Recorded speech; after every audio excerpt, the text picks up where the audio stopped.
The siren screamed across the night as orange light spilled against the mansion's white walls.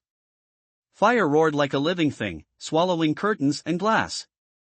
A man in a black suit stood frozen near the driveway, his voice cracking through the chaos. "My daughter is inside."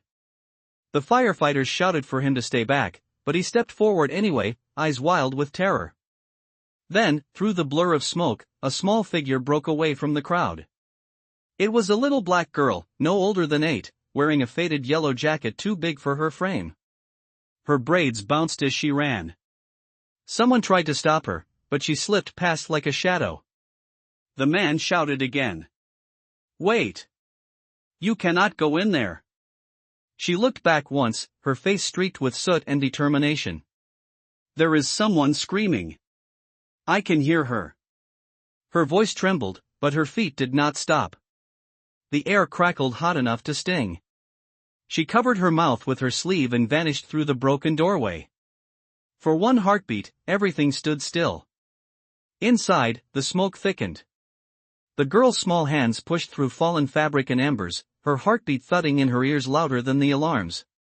Somewhere ahead, a faint cry rose, high and frightened. "Help!" It was the billionaire's daughter, trapped beneath a beam, her white dress torn and smudged with ash. The girl crawled toward the sound, coughing, eyes burning, but never stopping. "It is okay. I am here," she said, voice soft but steady. She tugged at the wood, too heavy to lift, so she found a metal rod and used it as a lever. Her palms blistered, but the beam shifted enough for the smaller child to crawl free. The older girl wrapped her arms around her and guided her toward the glow of the doorway. Flames licked the ceiling, sparks rained down, but she did not slow. She covered the billionaire's daughter with her jacket and whispered, "Do not look back."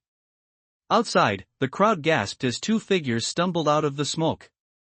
The billionaire fell to his knees, catching his daughter as she ran into his arms. Behind her, the little black girl swayed, her legs trembling. Someone shouted for water. A firefighter caught her before she fell. The man looked up, seeing her for the first time. Their eyes met through the haze, his wide with disbelief, hers tired but calm. "She saved her," a voice whispered. The man could not speak. He just nodded, his throat too tight for words. The fire hissed behind them, dying slowly under the weight of foam and water, but its reflection burned in his eyes. Somewhere deep inside, something began to shift. The night that could have ended in ashes had instead begun a story that neither of them would ever forget. The smell of smoke still clung to the air hours later, drifting faintly over the charred remains of the mansion's east wing. The firefighters moved carefully through the debris, spraying the last embers that glowed like fading stars. The billionaire, whose name was Michael Pierce, stood near the ambulance, his suit jacket gone, his shirt streaked with soot. His daughter Lily sat wrapped in a gray blanket, her small fingers clutching the edge as if it were a lifeline. Her eyes, wide and glassy, never left the little girl who lay on a stretcher a few feet away.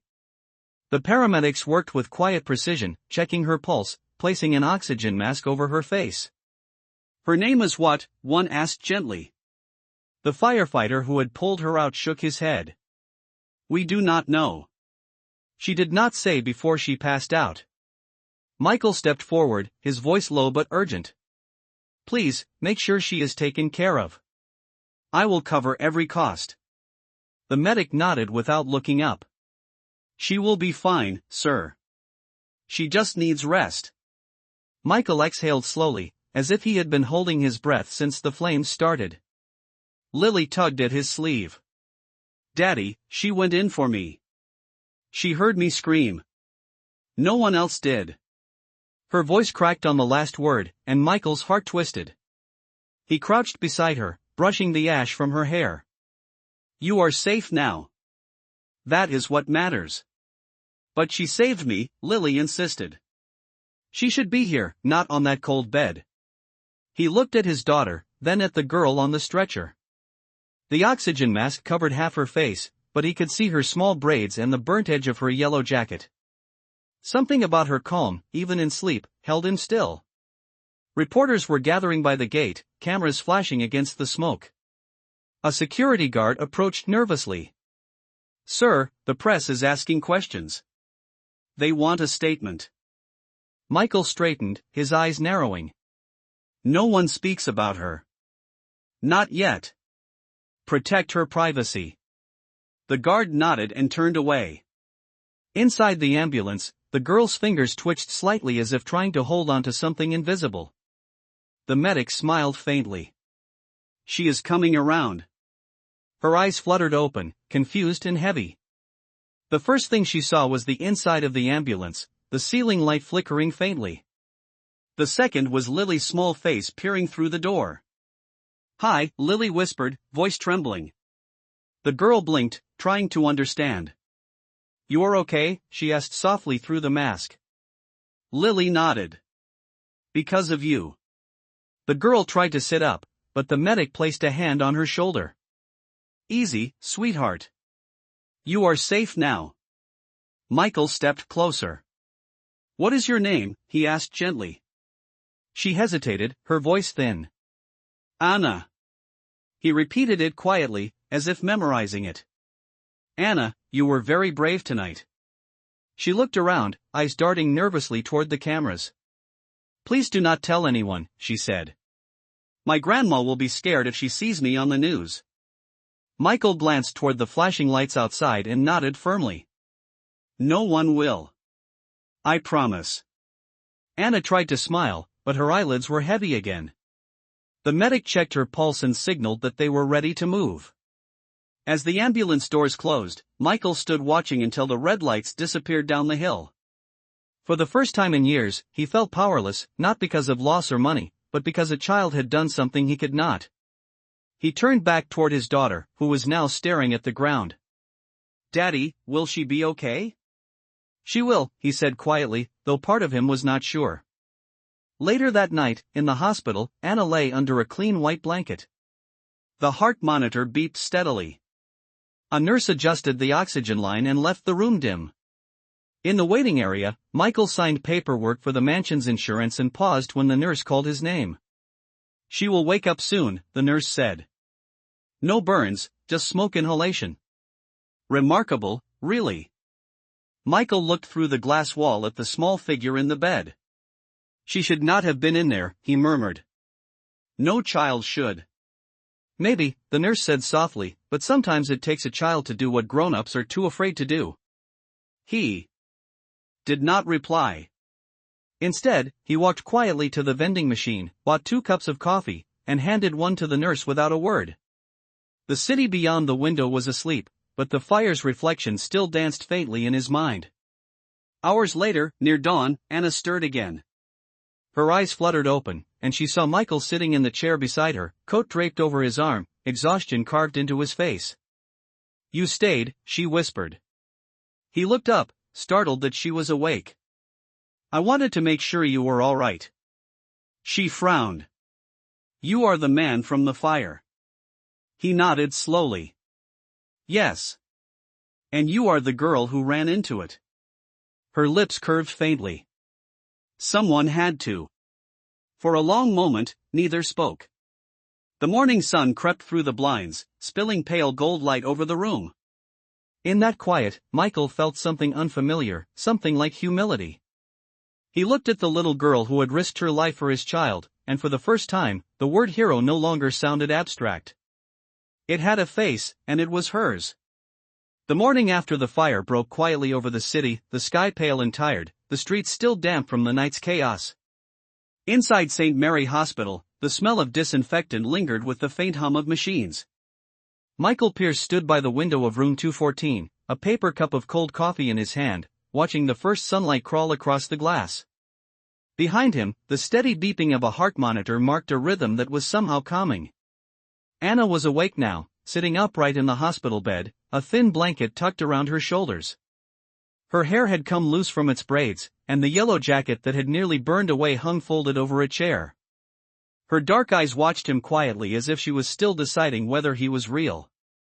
"Are you sure you are all right?" he asked softly. She nodded. "Yes, sir. The nurse said I can go home soon." "Home," he repeated, the word heavy on his tongue. "Is someone coming to pick you up?" "My grandma," Anna said. "She works the morning shift at the laundry on 7th Street. She will come when she can. Michael set the cup down, unsure what to say next. The door opened, and Lily stepped in with a nurse beside her. She was still pale but smiling. In her hands she carried a small bouquet of white daisies, their stems unevenly cut. "These are for you," she said, placing them on Anna's lap. "They smell better than smoke." Anna laughed softly, the sound fragile but warm. "Thank you." Michael watched the two girls, something easing in his chest that no doctor could have repaired. Lily sat at the edge of the bed, talking about her favorite cartoon, her cat, and how the firefighters had let her wear a helmet for a photo. Anna listened, eyes wide, laughing at all the right moments. It felt almost normal, almost like the fire had been a bad dream. But beneath the surface, questions still lingered in Michael's mind. When the nurse stepped out, he turned back to Anna. "Do you remember what happened last night?" She hesitated. "A little. I heard screaming and saw the fire. People were running away, but I thought maybe someone was still inside. I did not think much. I just went." He studied her face. There was no trace of fear in her tone, only simple honesty. "You could have died," he said. "Maybe," she replied, "but she could have, too." Lily reached for her hand. "You are not scared of anything, are you?" "I am scared of lots of things," Anna said. "But sometimes being scared is not the same as doing nothing." The nurse returned then with a clipboard. "Miss Anna, we need to check you one more time before you can go." Michael stepped aside as she worked, his thoughts turning again and again to that moment when the small figure had vanished into the flames. When the nurse was done, Anna swung her legs off the bed, trying to find her shoes. They were melted at the edges, and the nurse frowned. "Those will not do. Let me see if we can find another pair." She left again, and Lily leaned closer to whisper. "You can come play with me when you feel better. We have a big garden, and Daddy says we will plant flowers again." Anna smiled politely. "That sounds nice, but I have to help Grandma. We sell lemonade sometimes outside the laundry." Michael's gaze softened. "You help her run the stand?" "Yes, sir. People buy more when I smile," she said, a little shy now. He chuckled. Quietly. "I imagine they do." A nurse returned with a pair of small canvas shoes, too big but clean. Anna slipped them on, her movements careful. "Thank you for letting me stay here," she said to Michael, sincerity lighting her voice. "I know hospitals are expensive." "You do not need to worry about that," he said. "You saved my daughter. The least I can do is make sure you are well." Anna lowered her eyes, unsure how to respond. "It is not about saving," she murmured. "It was just right." For a moment the room was silent except for the distant intercom and the soft rustle of sheets. Michael cleared his throat. "Do you and your grandmother need anything? I can have someone drive you home." "We take the bus," Anna said quickly, as if afraid of owing too much. "It is only a few stops." He did not press her. He knew pride when he saw it, and hers was quiet but firm. When it was time to leave, Lily hugged Anna gently, whispering, "Thank you for hearing me." Anna hugged back, her small arms trembling just slightly. "Thank you for calling," she said. Michael walked them to the lobby where the morning crowd buzzed, nurses in scrubs, families clutching coffee cups, the tired hum of elevators. At the hospital doors, sunlight spilled over the tiled floor. Anna turned, her yellow jacket in her arms, her eyes bright but calm. "Goodbye, Mr. Pierce," she said. "Goodbye, Anna," he replied. "Take care of yourself." She nodded and walked toward the bus stop outside, her steps steady, her figure shrinking against the rising light. Lily waved until she was gone.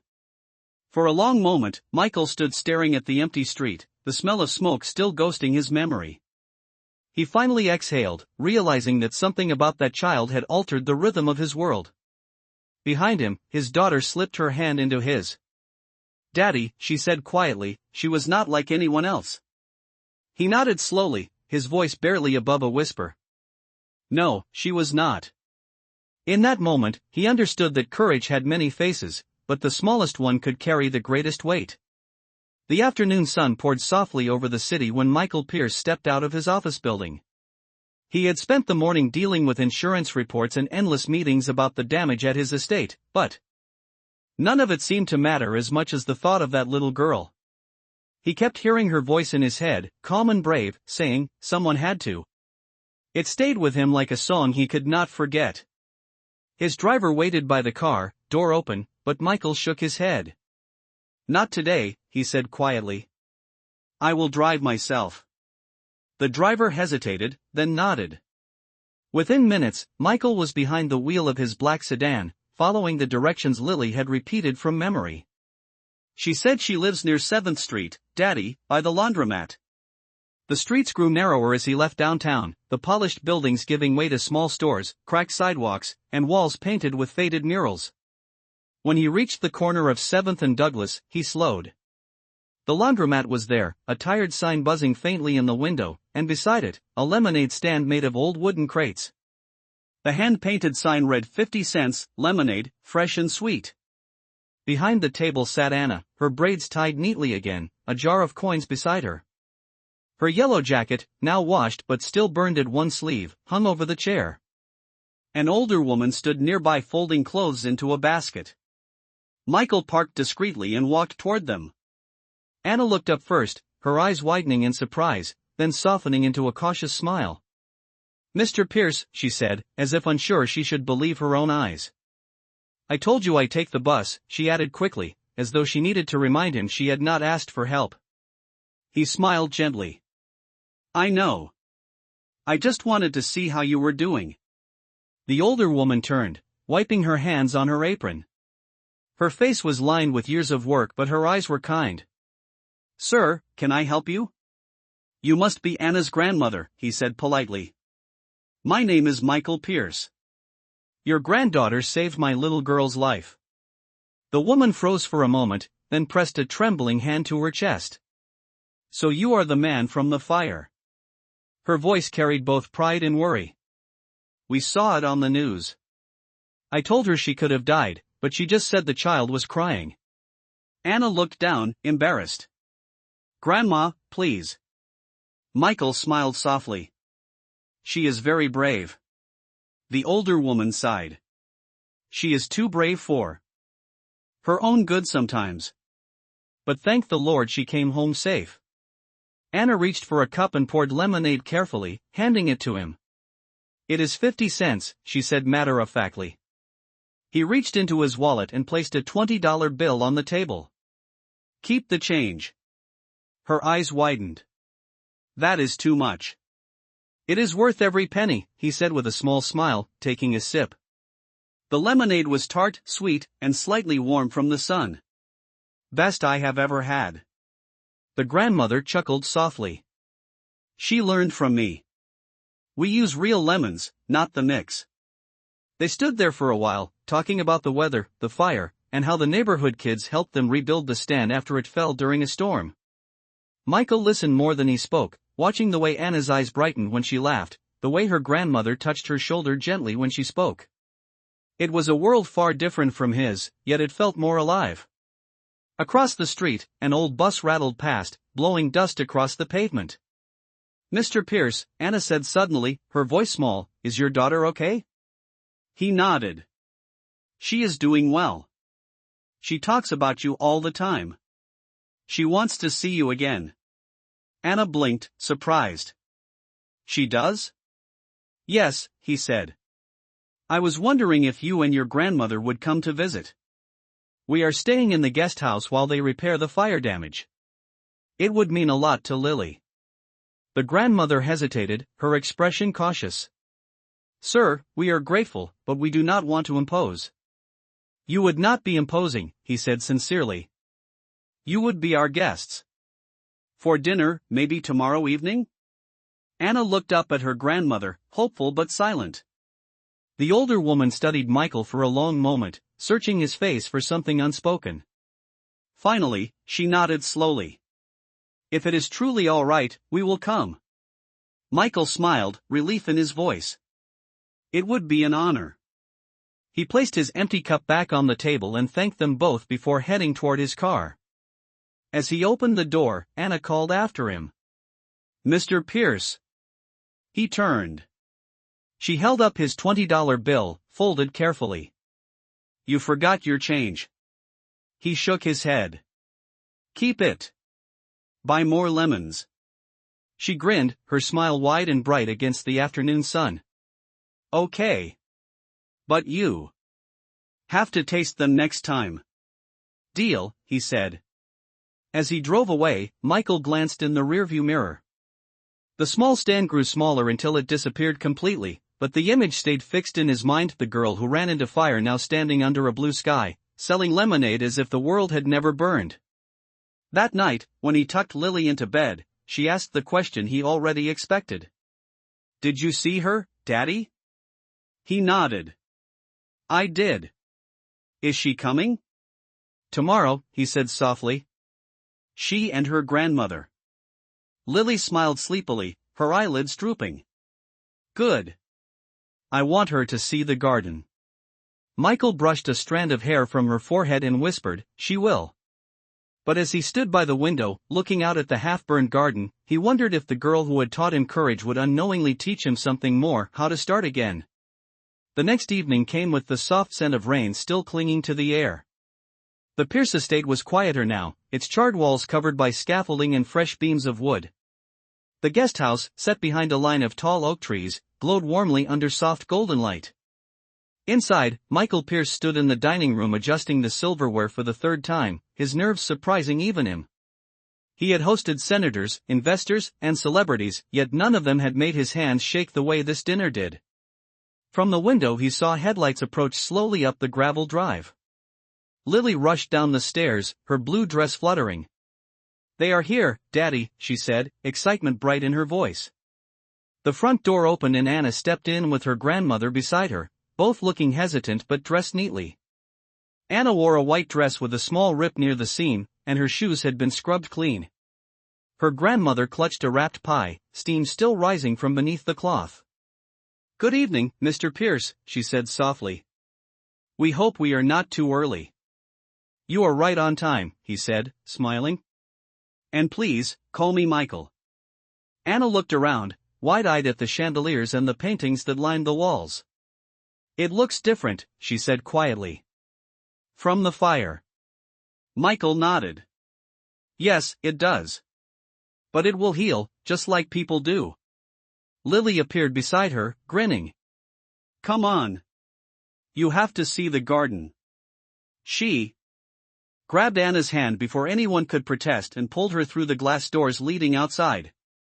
The garden, though scarred, was alive again.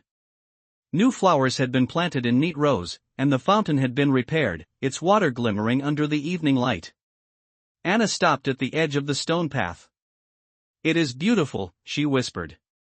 Lily crouched near a rose bush. "We planted these yesterday. Daddy said roses grow back even after fire. Do you think that is true?" Anna touched one of the leaves gently. "I think so. Maybe they just need someone to care about them." The two girls wandered farther, their laughter echoing through the garden. Inside, Michael poured glasses of lemonade, the same drink that had brought them together the day before. The grandmother watched him carefully, her eyes kind but observant. "You are a good man to invite us," she said. "Most people do not notice us much." Michael looked up, surprised by the honesty in her tone. "It should not be that way. You raised someone extraordinary." The older woman smiled faintly. "Anna has always been like that. She was 5 when her mother passed." She grew quiet for a while, then one day she said she wanted to make the world less lonely. I do not know how a child decides something like that, but she did. Her voice trembled slightly, and she pressed her hands together. "Sometimes I worry she carries too much heart for such a small body." Michael listened, the words sinking deeper than she realized. He thought of his own daughter, of how he had hidden her from the world's pain instead of teaching her to face it. "Your granddaughter reminded me what courage looks like," he said quietly. The grandmother looked at him and nodded once, as if she understood everything he could not say. The sound of laughter drew them outside again. Lily was showing Anna how to skip stones across the fountain's edge, and both girls cheered when one bounced twice before sinking. The sky turned pink with the last light of day. "Dinner is ready," Michael called. They came running, their shoes wet with dew, their faces glowing with the kind of happiness money could not buy. At the table, the meal was simple: roast chicken, green beans, mashed potatoes, and the pie Anna's grandmother had brought. When Michael complimented it, she laughed softly. "It is an old family recipe.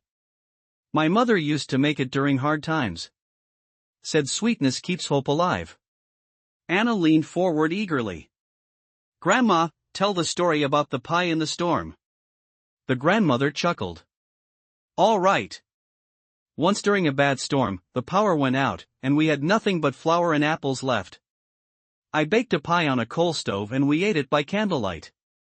It was the best meal we ever had because we shared it." Michael smiled at that, glancing at Lily, who was listening with wide eyes. "I think that might be true of tonight too," he said. As the evening went on, the room filled with soft laughter and the clinking of dishes. For a while, the scars of the fire felt distant, replaced by something gentle and human. When dinner ended, Lily and Anna sat near the fireplace drawing pictures. Lily drew her house with flowers and a fountain. Anna drew two girls holding hands under a big tree with the word courage written above them. Michael watched in silence, his heart heavy in the best way. Later, as he walked them to the door, Anna turned and said, "Thank you for dinner, Mr. Pierce." "Thank you for coming," he said. "Would you like to visit again?" She looked up at her grandmother, who smiled. "Maybe next week," Anna said. "We can bring more pie." "It is a deal," he said warmly. As they stepped out into the night, the air was cool and clear. The headlights of their old car flickered on, and Michael stood on the porch watching until they disappeared down the drive. Lily came to stand beside him, her small hand slipping into his. "She makes the house feel different," she said softly. "She does," he replied. The moonlight caught the edge of the rebuilt roof, and for the first time since the fire, the house did not feel empty. It felt alive again. The next morning came quietly, the kind of morning that carried the smell of wet grass and the sound of soft wind brushing against the windows. The Pierce estate, still under slow repair, was peaceful for the first time in weeks. In the guest house, sunlight crept through the curtains and touched the table where two empty glasses of lemonade still sat from the night before. Michael Pierce stood in the hallway outside Lily's room, a folder in his hand, his thoughts scattered between business calls and the memory of Anna's laughter. For a moment, he considered calling her grandmother to thank them again for dinner, but something in him hesitated. He did not want his gratitude to sound like charity. He wanted it to sound human. Downstairs, the butler came rushing in with an uneasy look. "Sir, the guests are gone." Michael frowned. "Gone? What do you mean?" "I went to check on the guest house like you asked, but they left early this morning. Their room is empty. The blankets folded. No note." Michael blinked, confusion turning to concern. "They did not say goodbye?" "No, sir." He walked quickly outside, the gravel crunching under his shoes. The morning air was crisp, the sky pale blue. The small car that had brought Anna and her grandmother was nowhere to be seen. Only the faint tire tracks remained, fading into the long driveway.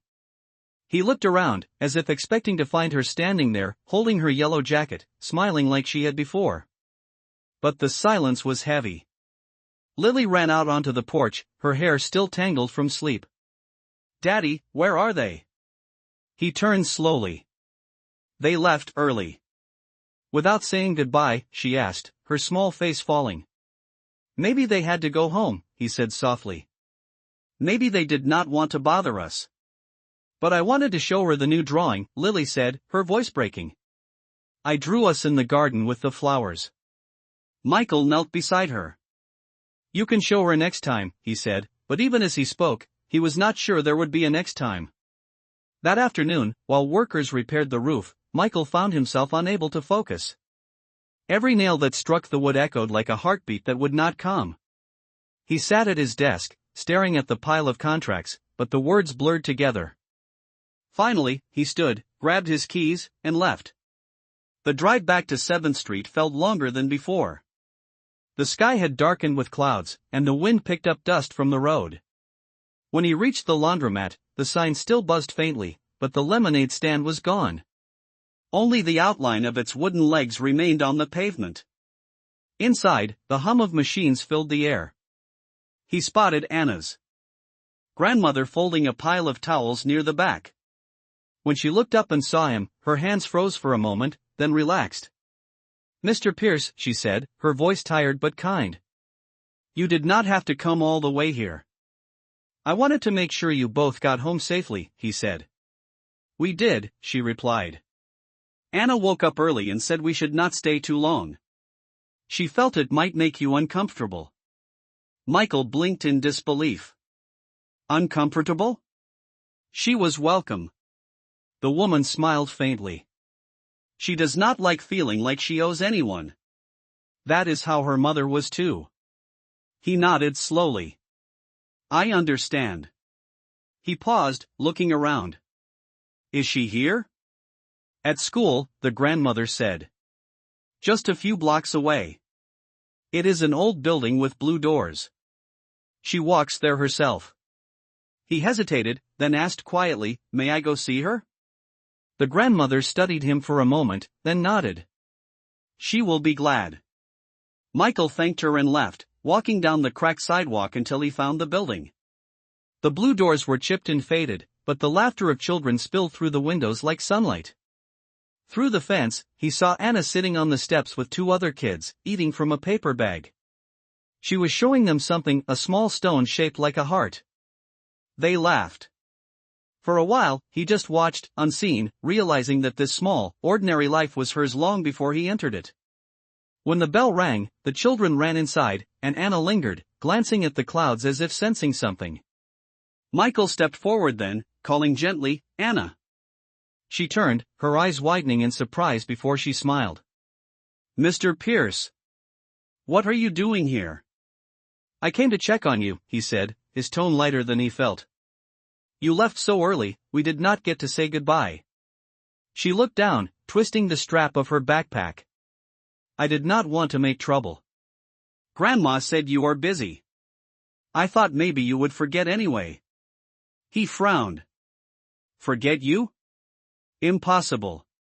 She looked up then, her expression puzzled.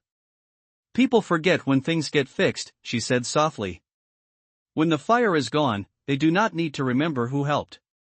Her words cut deeper than she knew. He crouched to meet her eyes. "Anna, some things are not about fixing. Some things stay." She tilted her head, studying him, as if trying to decide if adults could really mean what they said. Then she smiled faintly. "Okay," she whispered. "I will believe that." He glanced at the small stone in her palm. "What is that?" "A lucky stone," she said. "It looks like a heart. I found it after the fire." She handed it to him. "You can keep it, so you do not forget."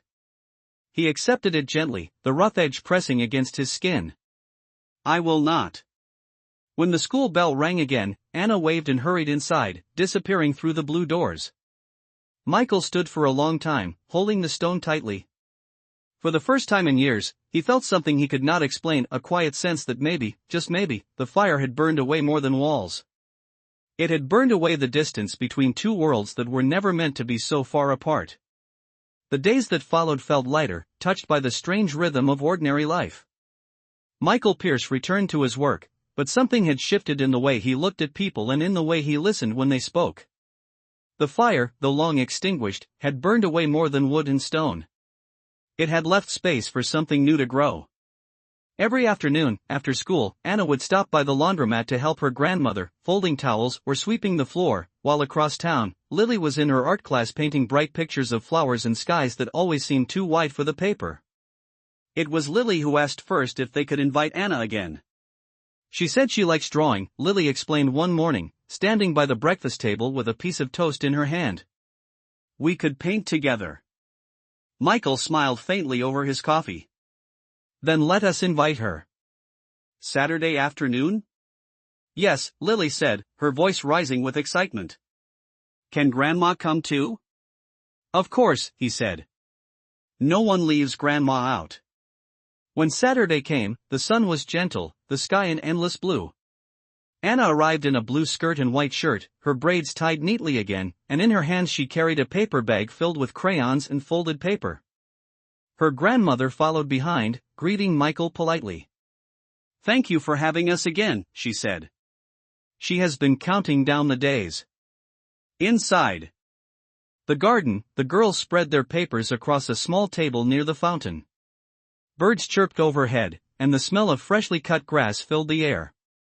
Lily drew the mansion with big windows and trees taller than clouds, while Anna sketched the laundromat, the sign buzzing faintly in her imagination. You draw so good, Lily said, leaning closer. You draw what feels real, Anna answered. I just draw what feels safe. Safe? Lily asked. You mean like home? Anna shrugged. Maybe. Home is not always a place. Sometimes it is just where people see you. Lily thought about that for a long time before replying softly, then this is your home too. Their laughter returned quickly after that, bubbling like water in the fountain. Michael watched from the porch, arms crossed, the faintest smile on his face.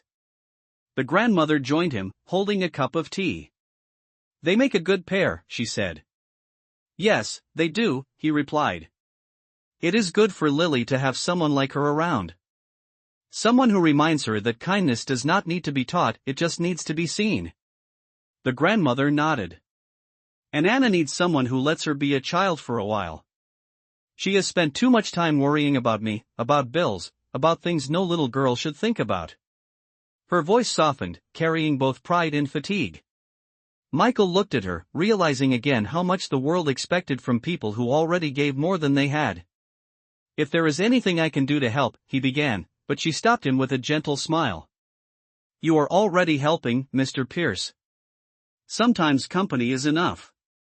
The afternoon stretched into early evening. The girls moved from drawing to baking cookies in the kitchen. Flour dusted their hands and cheeks like snow, and their laughter filled every corner. Michael tried to read in his office but found himself listening to the giggles instead.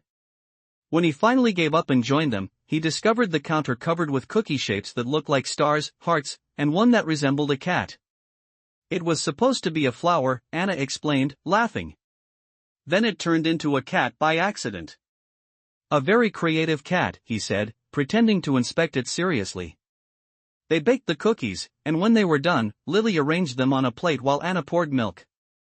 It was the simplest meal he had ever shared, yet something about it felt richer than any dinner he could remember. Later, when the sun dipped low and fireflies began to flicker in the garden, the girls sat on the porch steps watching the lights dance.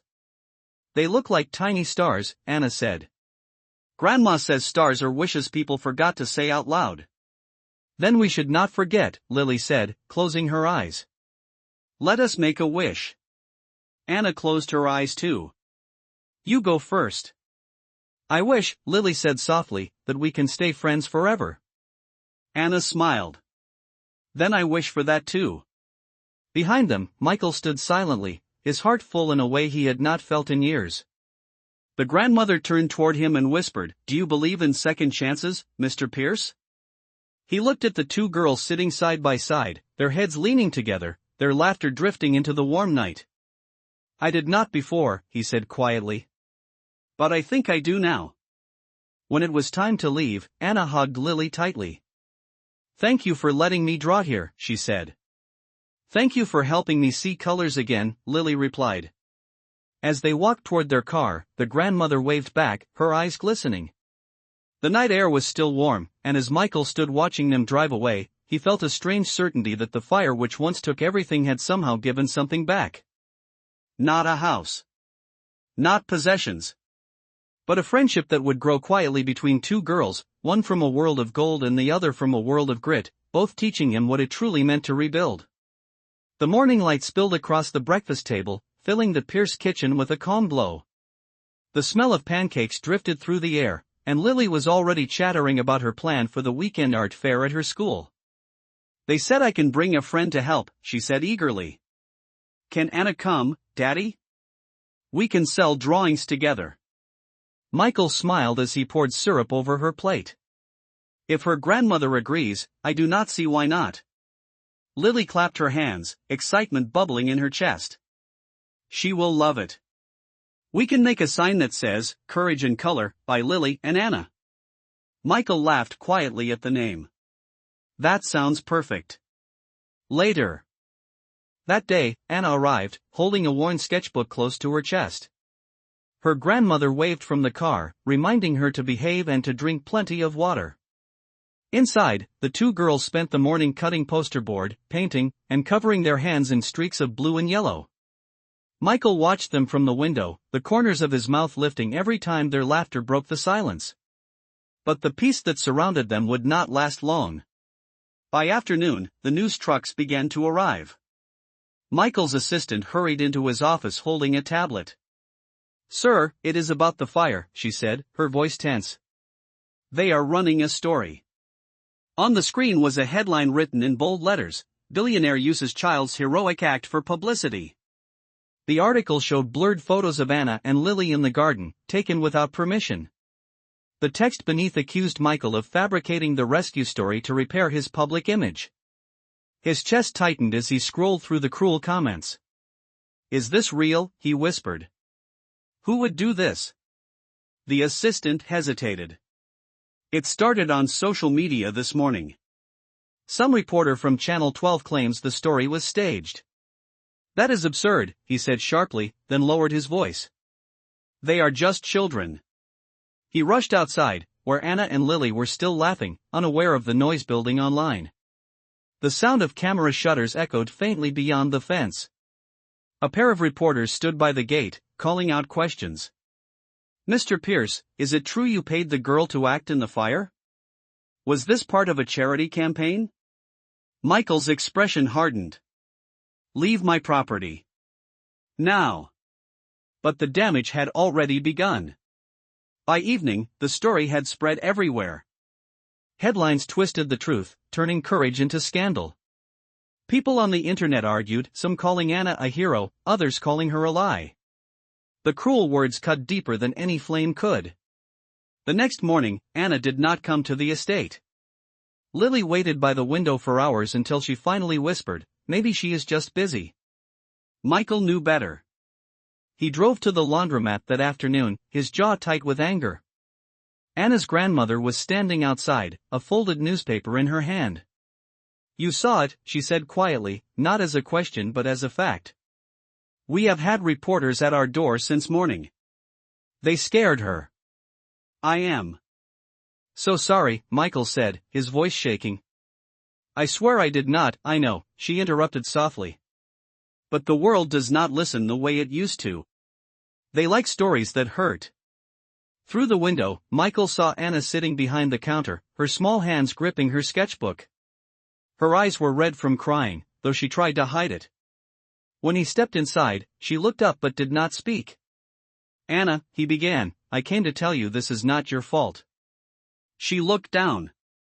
People at school said I lied. They said no little girl would run into a fire unless someone told her to. Her voice broke, and she bit her lip hard, refusing to cry again. They called me a fake hero.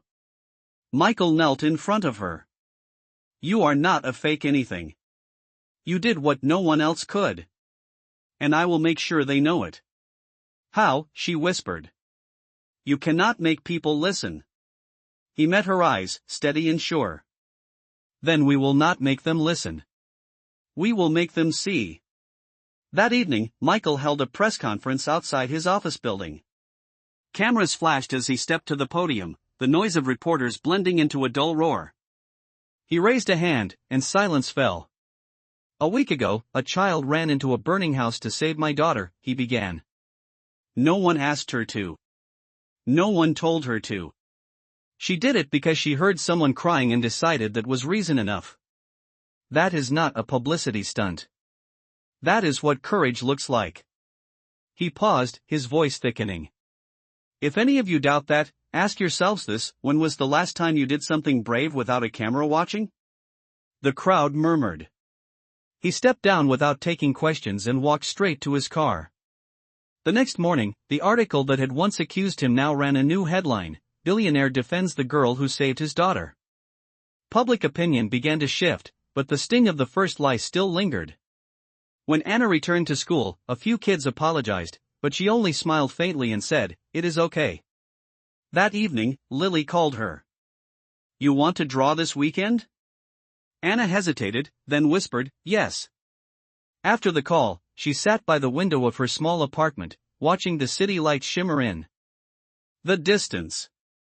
In her hand, she held a single piece of paper where she had drawn two figures standing side by side, a rich man and a little girl, both holding a small flame between them. Underneath, in neat letters, she wrote, "Truth does not burn." The days after the press conference passed in a strange kind of calm. The headlines faded, and the noise of the scandal slowly disappeared into the endless churn of new stories. Yet beneath the surface, something else began to stir. Michael Pierce sat in his office late one evening, the city lights stretching endlessly beyond the tall windows. His assistant knocked softly and stepped inside, holding a file. "Sir, you might want to see this," she said. The folder contained a report from the fire department, one he had requested weeks earlier but forgotten to follow up on. As he flipped through the pages, a phrase caught his eye. "Origin of fire remains suspicious." He frowned and kept reading. The report mentioned traces of accelerant found near the garage, an area that had been locked at the time of the fire. His stomach tightened. He turned another page and froze. The security footage from the estate had been reviewed, but several minutes were missing, replaced by static. "Who had access to this footage?" he asked sharply. The assistant hesitated. "Only your head of security and your personal assistant. Both were on site that night." Michael leaned back, his mind racing. He remembered Anna's words from the hospital, the soft certainty in her voice when she had said she saw someone near the fire before it started. At the time, he had dismissed it as confusion brought on by fear. But now, it did not feel like imagination. He closed the file, stood, and grabbed his coat. "Hold my calls," he said, already heading for the elevator. The drive to the estate felt longer than usual, the road twisting under the dim glow of the streetlights. The house stood silent against the night sky, its repaired walls gleaming faintly. He walked to the garage, where the smell of smoke still lingered faintly even months later. The door creaked open, and he switched on the light. Everything looked normal, two normal boxes stacked neatly, tools aligned, the floor scrubbed clean. Yet something about the air felt wrong. He knelt beside the wall near the fuse box and noticed a faint black mark, half hidden behind a cabinet. When he pulled it aside, his breath caught. There, on the wall, was the melted outline of a gas can. Not an accident. Someone had done this deliberately. His heart pounded as he straightened.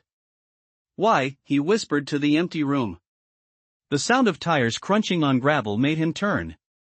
A car door slammed. It was his assistant, holding her phone. "Sir, you need to see this," she said breathlessly.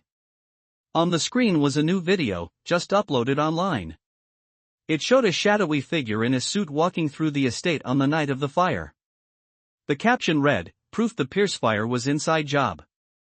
Michael stared, the blood draining from his face. He recognized the silhouette instantly. It was Richard Hayes, his longtime business associate and head of security. A man he had trusted for over 10 years. "Get the police," he said quietly. The next few days were a blur of investigation and statements. The police confirmed that the fire had been set intentionally to destroy evidence tied to financial misconduct within Michael's company. Richard had acted to cover his own crimes, believing the fire would erase everything. He had never expected a child to be there that night. When the news broke, the public's focus shifted again, this time with shock and sympathy. The girl they had doubted was now the one who had unknowingly exposed the truth. Reporters tried once more to reach Anna's family, but Michael intervened, making a public statement. "The girl who saved my daughter did more than rescue a life," he said. "She uncovered a lie that could have destroyed many. She saw what adults refuse to see." At the laundromat, Anna and her grandmother watched the broadcast on a small television near the counter. The grandmother wiped her eyes with the corner of her apron. "You see," she whispered. "Truth always finds its way out." Anna nodded slowly, her fingers tracing the edge of her sketchbook. "He believed me," she said softly. "I did not think he would." That evening, Michael visited them. He brought no cameras, no reporters, just a quiet presence and a box of fresh flowers from Lily's garden. "These are from my daughter," he said. "She said your kindness helped ours grow again." Anna smiled shyly, accepting them. "Are you okay now?" she asked. "Getting there," he said, with a tired smile. "The truth is heavy, but it feels lighter when it is out." The grandmother poured him a glass of lemonade, the same as always, and they sat together for a long while without needing many words. Before leaving, Michael looked at Anna and said, "You saw something everyone else missed. You trusted what you saw, even when no one listened. Never lose that." She nodded, her small hand tightening around the glass. "I will not." As he walked out into the cool evening, he thought of how the smallest voice in the chaos had become the one that saved everything. The city lights blinked in the distance, and somewhere behind him, a child's laughter echoed faintly, bright and clear, cutting through the weight of the past like the first breath after smoke. The following morning broke with a gray stillness that hung over the city like fog. The news about the fire's true cause had already spread across every network. Michael Pierce's name filled the headlines again, this time not with scandal but with words like redemption, truth, and courage. Yet for him, there was no relief, only a quiet heaviness that came from understanding how close he had come to losing everything that truly mattered.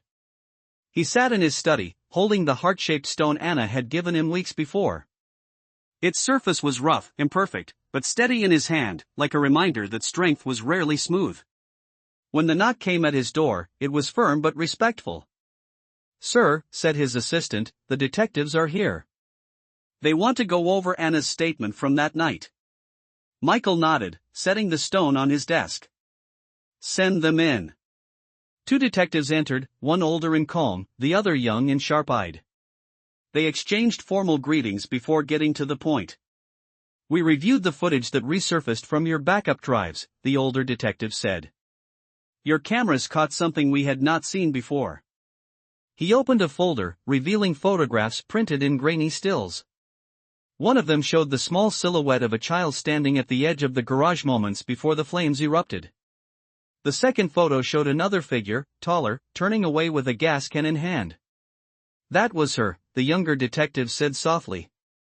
"The girl saw everything." Michael felt his throat tighten. "Anna told me that night," he said quietly. "I should have listened." The detective nodded. Children see what adults overlook.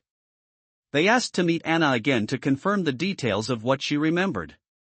Michael agreed to arrange it and promised to make sure she was comfortable. That afternoon, he drove to the laundromat where she and her grandmother worked.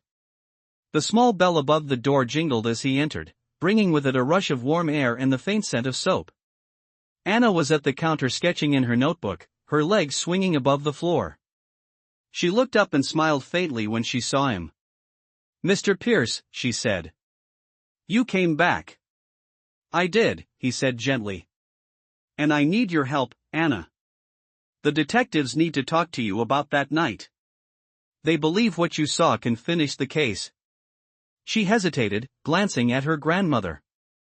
The older woman nodded slowly. "If it helps the truth, you should tell them." Anna closed her notebook carefully, her fingers tracing its edges. "Okay," she whispered. Later that day, they met in a quiet office at the police department. The detective spoke softly, aware that their questions touched memories no child should carry. "Can you tell us what you remember seeing before the fire started?" the older one asked. Anna stared at the table for a long moment, then lifted her gaze. "I heard glass break," she said, her voice steady but soft. "I was outside the gate selling lemonade, and I saw a man in a black suit walk around the side of the garage. He had something shiny in his hand. Then there was a smell like gas. I thought maybe he dropped it, but then I saw him light something. I yelled, but he ran away before the fire got big." "You did not see his face?" the detective asked. Not clearly, she said, shaking her head. But I remember his shoes. They were shiny, like he just cleaned them. Michael exchanged a glance with the detectives. That small detail matched what they had already found. It was enough. When the interview ended, Anna looked drained but calm. Michael knelt beside her. You did something very brave, he said quietly. You told the truth even when it was hard. She looked at him curiously. Is it brave to tell the truth? Sometimes, he said. Especially when people do not want to hear it. As they left the station, cameras flashed from across the street, but this time Michael stood between her and the noise, shielding her from the chaos. Let us go home, he said gently. You have done enough for today. That evening, as the sun sank behind the skyline, the detectives arrested Richard Hayes. The footage, combined with Anna's testimony, left no room for doubt. It was over. The next day, Michael visited Anna and her grandmother again, not as a man repaying a debt but as a friend. He brought a small box tied with a blue ribbon. Inside was a simple bracelet made of polished wood beads, each carved with a single word. Courage. Truth. Light. It is for you, he said, handing it to her. For what you have done. She turned it over in her hands, the beads clicking softly. It is pretty, she said. But you did not have to get me anything. I did, he said. Because you reminded me what it means to be honest when the world is watching. She smiled shyly, slipping the bracelet onto her wrist. Then maybe we both learned the same thing, she said. That night, as Michael drove home, the city lights blurred against the windshield. For the first time since the fire, he felt peace. He had been a man trapped by walls of wealth and silence, but a little girl with braids and a brave heart had burned them down not with flames, but with truth. And though the world outside moved on, inside him something had changed forever. He reached into his pocket, feeling the small heart-shaped stone Anna had once given him. It was still warm, as if it carried the memory of everything that had been lost and everything that had been found. The trial that followed was short but intense, the kind that seemed to stop time for everyone involved. For weeks, the city had waited to see whether justice would be served for the fire that had almost taken 2 young lives. When the verdict finally came, Richard Hayes was found guilty of arson and fraud, his actions revealed to be deliberate and driven by greed. The news spread quickly, but Michael Pierce refused to give interviews. He had no interest in fame or redemption through cameras. The only thing that mattered to him now was peace for his family and for the small girl who had given him back his conscience. On the evening after the verdict, Michael drove through the soft drizzle that washed the city streets clean. In his pocket, the heart-shaped stone pressed against his palm, grounding him in the present. He stopped by the laundromat again, the small building glowing warmly through the fog. Inside, the air smelled like detergent and lemon, and the soft hum of machines filled the silence. Anna sat on a stool, sketching again, her feet not quite touching the floor. When she saw him, her face lit up with quiet surprise. Mr. Pierce, she said. You came back. I told you I would, he replied, smiling gently. It is over now. The man who hurt all of us has been caught. She nodded, setting her pencil down. Grandma told me.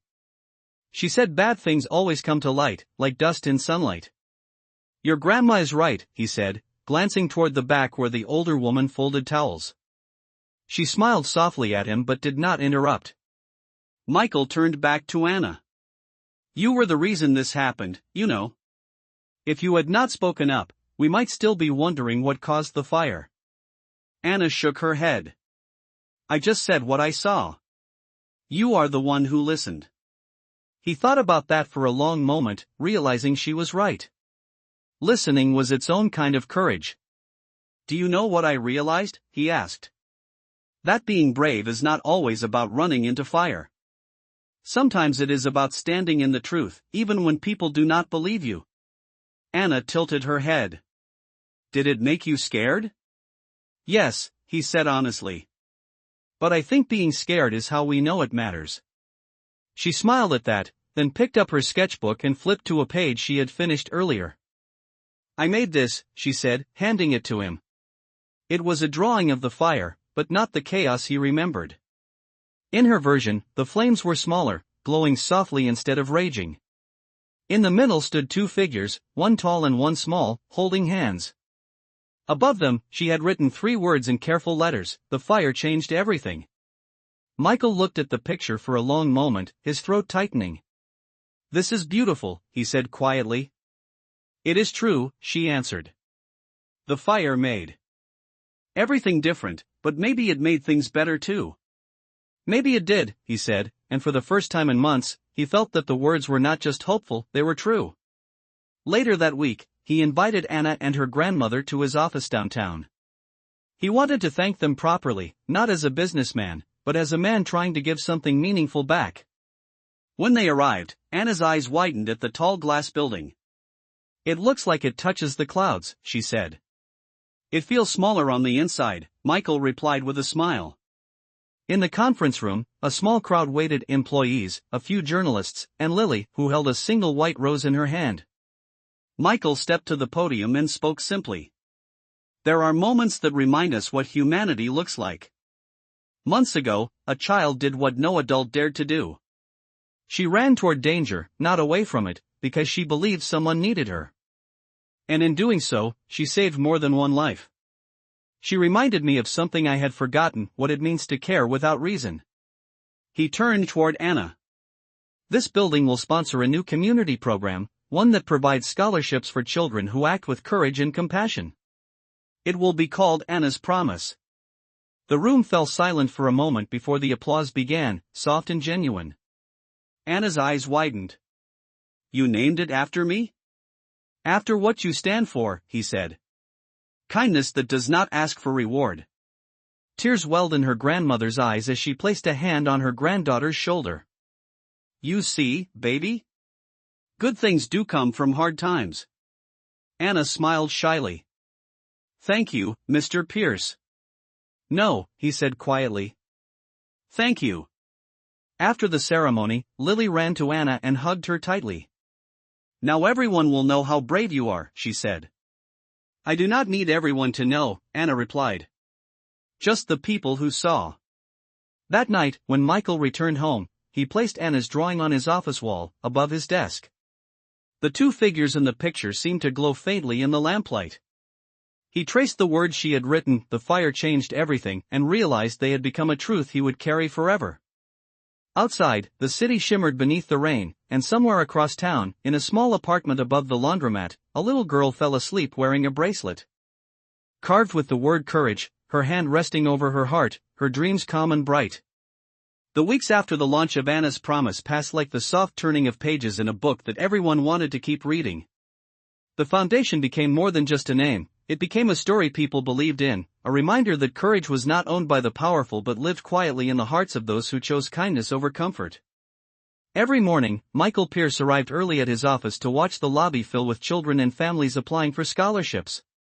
Some wore shoes that had seen too many miles, some carried notebooks full of dreams written in careful handwriting. It humbled him in ways he could not explain. One afternoon, while reviewing grant applications, he received a call from Anna's grandmother. Her voice carried both pride and worry. "Mr. Pierce," she said, "Anna has been invited to speak at her school's assembly. She wants to tell her story, but she is nervous. Would you mind coming?" He smiled, already reaching for his coat. "I would not miss it for the world." The next morning, the small gymnasium buzzed with the energy of hundreds of children. Paper banners lined the walls, and the air smelled faintly of crayons and floor wax. Michael sat quietly near the back with Lily beside him, her hair tied with a ribbon. On the stage, Anna stood in front of the microphone, her small hands gripping the edges of a paper she had folded and unfolded a dozen times. For a moment, her eyes scanned the crowd nervously until she spotted him. He nodded once, reassuringly. She took a deep breath. "Hi," she began, her voice soft but steady. "My name is Anna, and I used to think courage was only for heroes in movies or for people who were not scared of anything. But I learned that being brave does not mean you are not scared. It means you do the right thing even when you are." The room grew quiet. She looked down at her bracelet, the one carved with the words courage, truth, and light. That night when the fire happened, I was scared. But I heard someone crying, and I could not walk away. After that, people said I was a hero, but I think anyone could have done the same. We all have a chance to help someone. We just have to listen when the world gets loud. She paused, her voice trembling slightly. Sometimes adults forget that kids can see things they do not. They think we are too small to make a difference, but small things matter. Small voices matter. There was silence for a moment before the applause began, soft at first, then rising like a wave. Michael felt his chest tighten, not with sadness but with something purer, a pride that felt almost like hope. Lily leaned close and whispered, "She sounds like you when you give speeches." He smiled. "No," he said softly. "She sounds better." After the assembly, students crowded around Anna, asking questions, giving her hugs, and thanking her for speaking. She blushed under the attention, laughing as her classmates promised to visit the lemonade stand once it reopened in the spring. When the crowd thinned, Michael approached her. "You did beautifully," he said. "I was shaking," she admitted, smiling shyly. "You hit it well." "That is what brave people do," he replied. "Do you think I can really make a difference?" she asked. "You already have," he said simply. Later that week, the foundation received an anonymous donation large enough to fund an entire year's worth of scholarships. The note attached read, "For the girl who reminded us that courage does not need an audience." Michael suspected it came from one of his old business rivals, someone who had once judged him harshly. But he never confirmed it. He preferred to think that maybe goodness had inspired goodness. One evening, as the sun set behind the skyline, Michael visited the site of the rebuilt community center near the Pierce estate. It stood where the burned mansion had once loomed, now transformed into a space filled with laughter and learning. Children painted murals on the walls, each depicting acts of kindness: a boy sharing lunch, a girl holding an umbrella over another child, a group planting trees. Anna stood in the middle of the room, helping younger kids mix colors. Her hair sparkled under the warm light. When she saw him, she waved enthusiastically. "Mr. Pierce. We are making a mural about the fire, but with flowers instead of flames."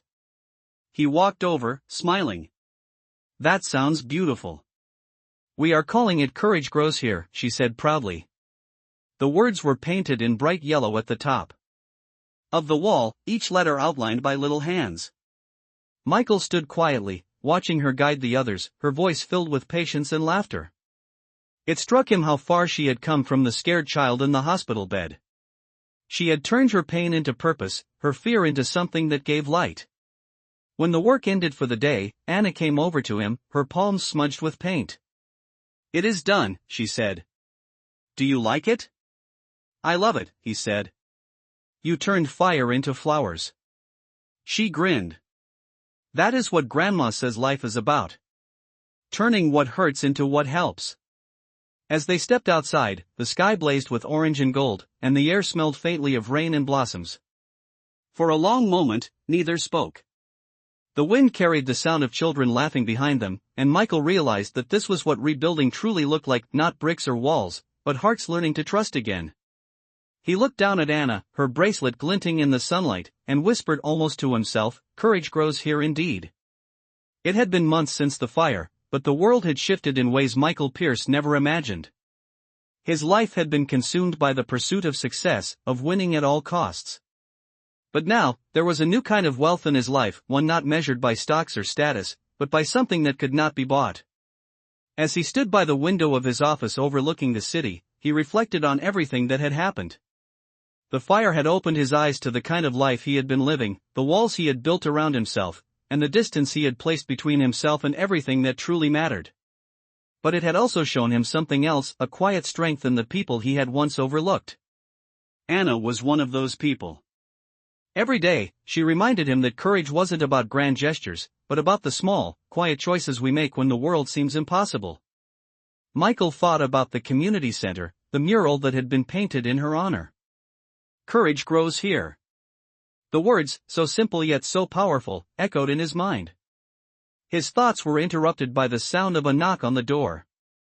His assistant entered with a smile, holding a letter. "This came for you, Mr. Pierce."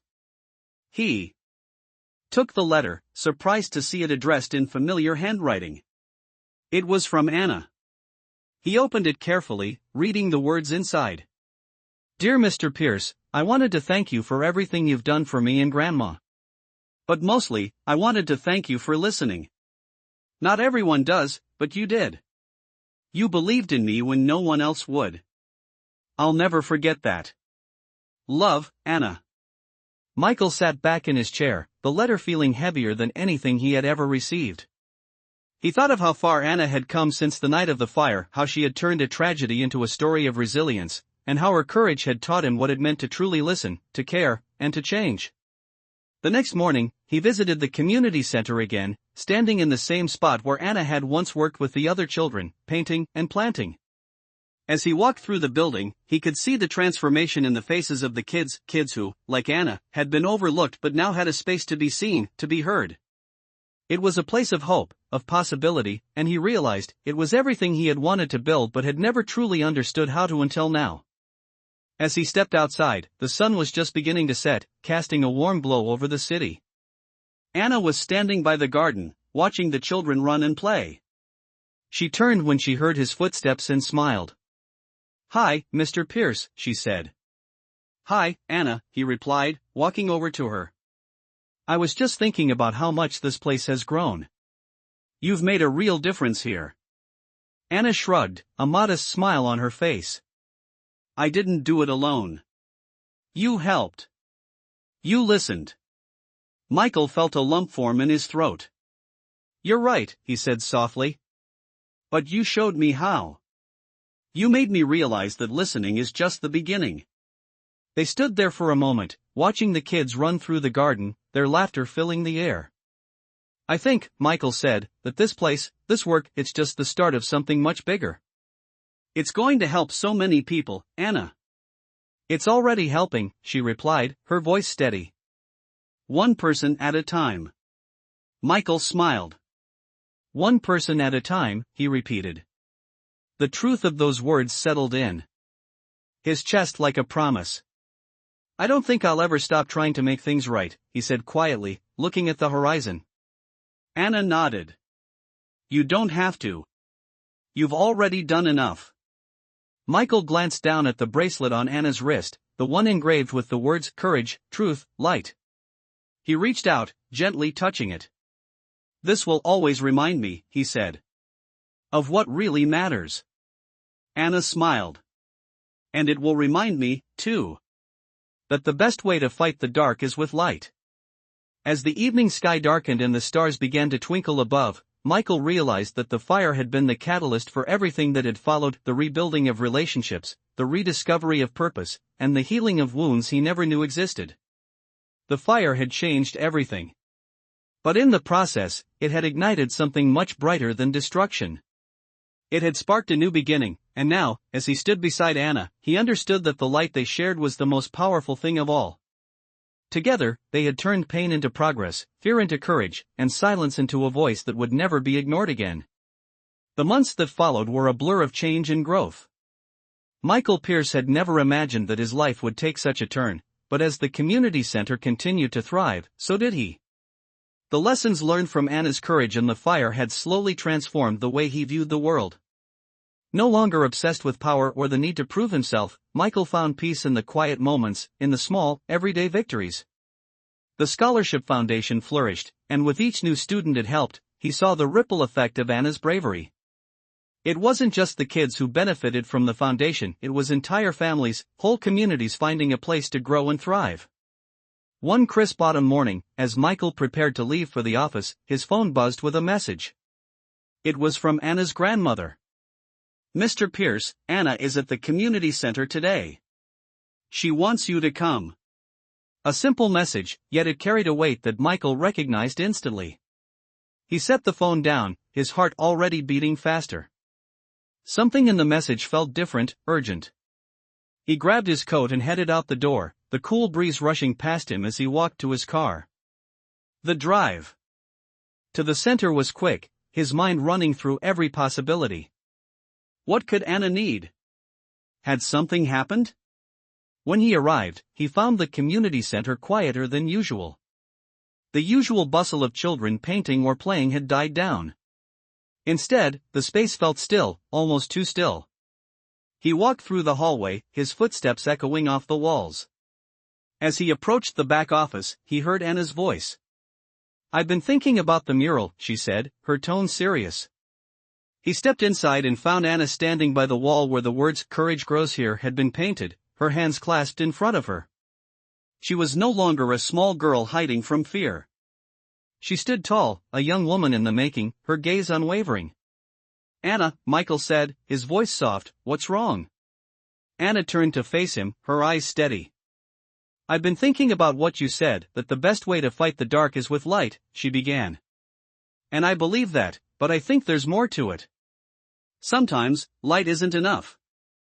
Sometimes, we have to fight the dark head-on." Michael stepped closer, sensing that she was about to say something important. "What do you mean?" She paused, taking a deep breath. "I think the world needs more than just hope. It needs action. It needs people to step up when they see something wrong and not wait for others to fix it." Michael's heart quickened as he listened. He could hear the maturity in her voice now, the wisdom that had grown in her over the months. "Anna, you've already done more than most adults do in a lifetime," he said, his voice full of pride. She shook her head. "I know, but I want to do more. I want to help people who need it the most. I want to make sure the fire, the one that changed everything, isn't just remembered as a tragedy. I want it to mean something." Her words hit him like a wave. This was the girl who had already faced the hardest of situations, who had stood up when everyone else was running away. And now, she was asking to do even more. Michael placed a hand on her shoulder, looking into her eyes. "Anna," he said gently, "what do you need?" She smiled faintly, the same smile that had first lit up her face when they met. "I need your help. I want to create a program, something that helps people understand how to protect what matters, whether that's their community, their families, or themselves. I don't want the lessons of the fire to be forgotten." Michael's heart swelled with pride. She wasn't just asking for a chance to help. She was creating a future for others, a legacy of hope. "I'll help you," he said firmly. "We'll make it happen." Over the next few months, Michael and Anna worked together to bring her vision to life. They established a new initiative called Light in the Dark, a program dedicated to teaching young people about courage, resilience, and community building. It wasn't just about surviving hardship, it was about learning to thrive in the face of it. The program took off quickly, reaching schools, community centers, and even local government leaders. It wasn't just about talking, it was about doing, about showing people how to step up when it mattered most. As the program grew, so did Anna. She stood before crowds now, no longer the quiet girl from the laundromat but a young leader with purpose and vision. Her bravery, which had once been the spark that saved a life, was now the fuel driving an entire movement. Michael watched her with admiration, his heart full of gratitude for the lessons she had taught him. She had reminded him that change wasn't something that happened overnight, but it also wasn't something that could happen without the courage to take the first step. One afternoon, after a particularly moving speech Anna gave at a local high school, they sat together in a quiet park. The sun was setting, casting a warm glow over the trees. Anna looked at Michael, her eyes thoughtful. "You were right," she said softly. "Courage does grow here. But it only grows because people like you believe in it." Michael smiled and shook his head. "No, Anna.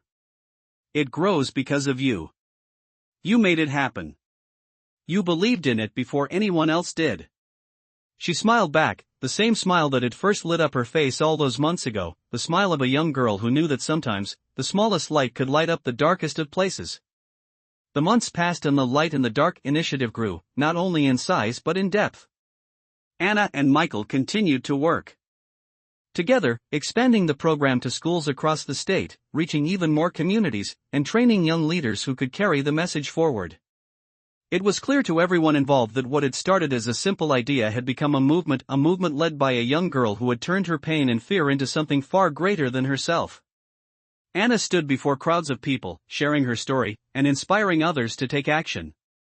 Her voice was steady now, her confidence growing with every speech she gave, and yet she never lost the humility that had defined her from the start.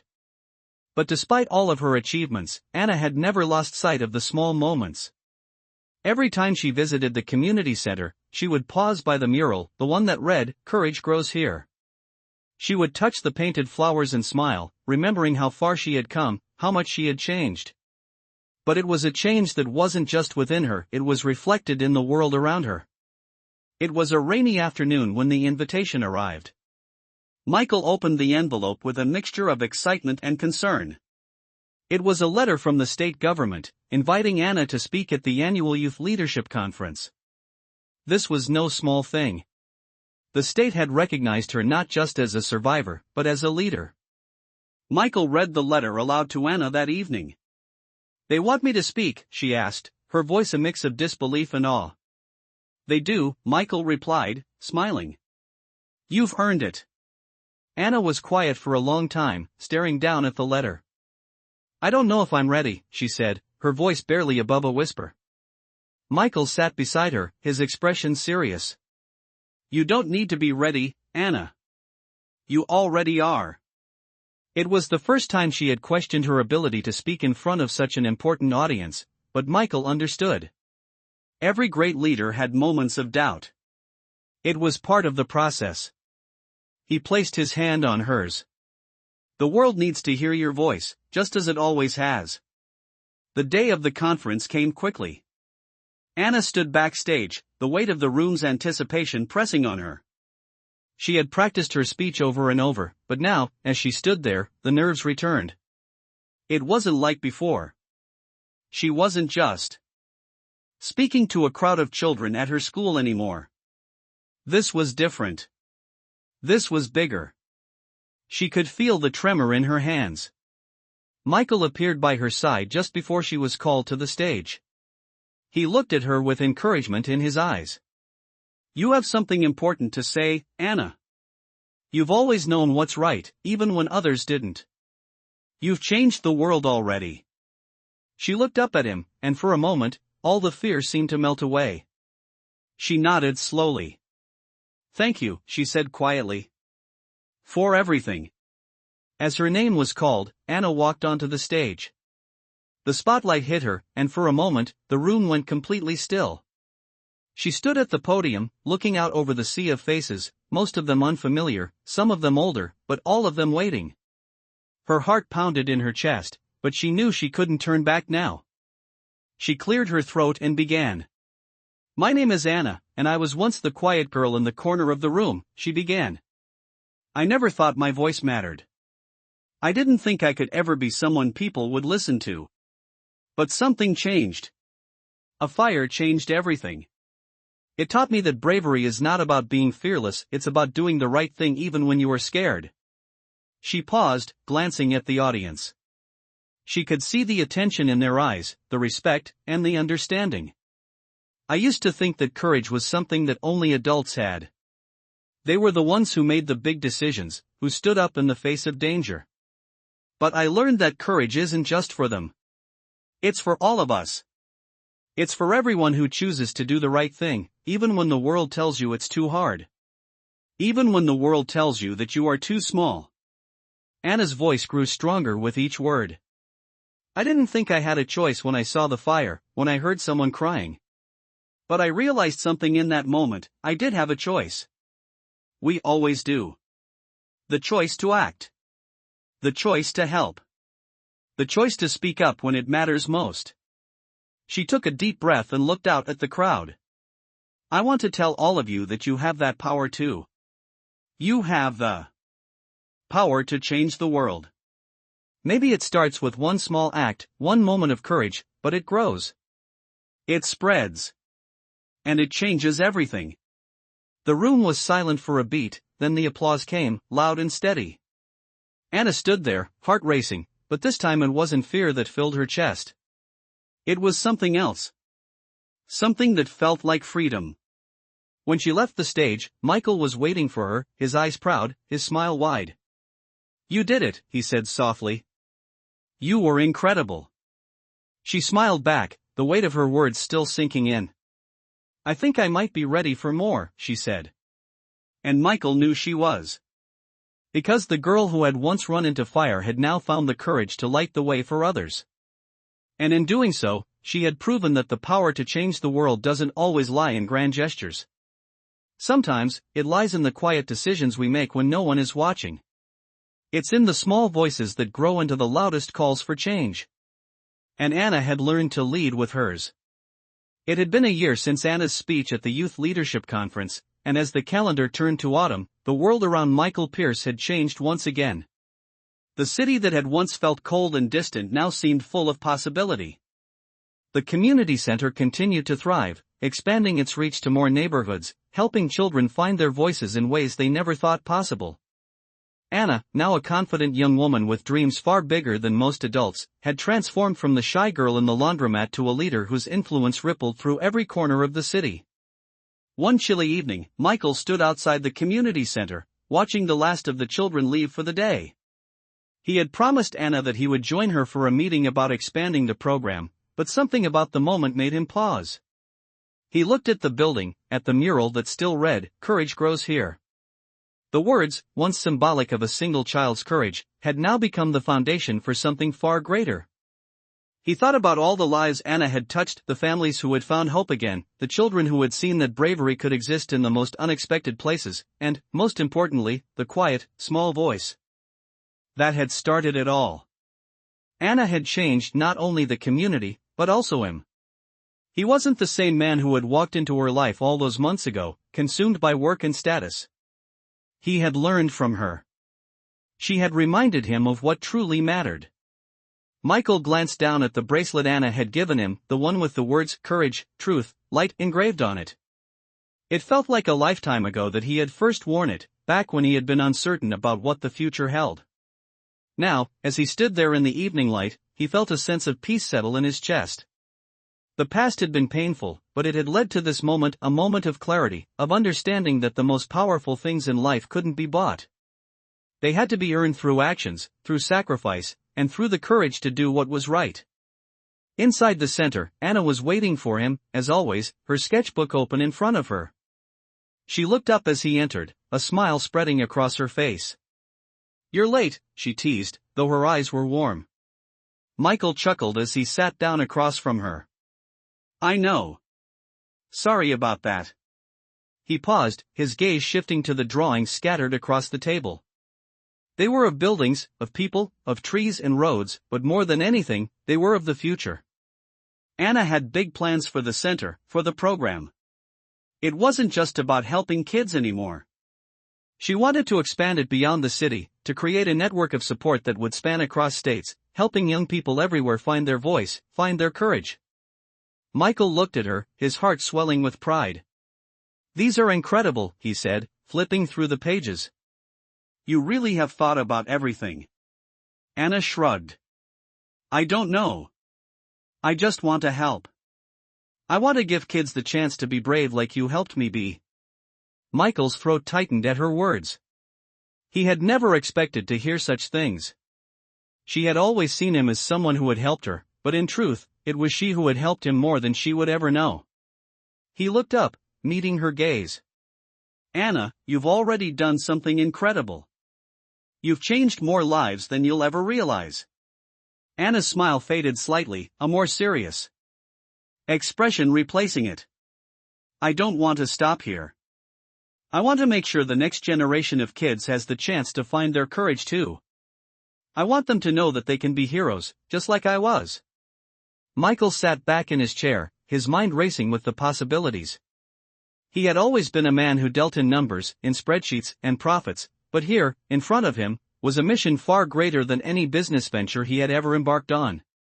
This was the kind of legacy that mattered, the kind that transcended wealth and status. He could see it now.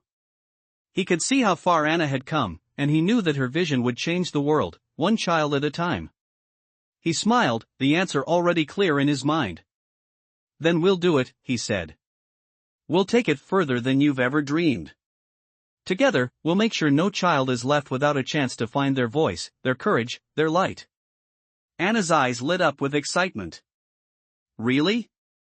Really, Michael affirmed. Let's make it happen. Over the next few months, they worked tirelessly to bring Anna's vision to life. They created new programs, forged partnerships with other organizations, and began reaching out to communities across the country. The initiative was growing, and with every new child who joined the program, Michael saw the fruits of their labor taking shape. But as the program grew, so did Anna. She was no longer just the girl who had saved a life, she was now a beacon of hope, a leader who inspired others to take action. Her courage, once a small flame, had become a roaring fire that could not be extinguished. One evening, as they sat together in the office after a long day of planning, Anna turned to Michael, a thoughtful expression on her face. "Do you think we're doing enough?" she asked quietly. Michael looked at her, his heart full. "Anna, we've done more than enough. But the truth is, we're just getting started." Anna smiled, and for the first time in a long while, she felt truly at peace.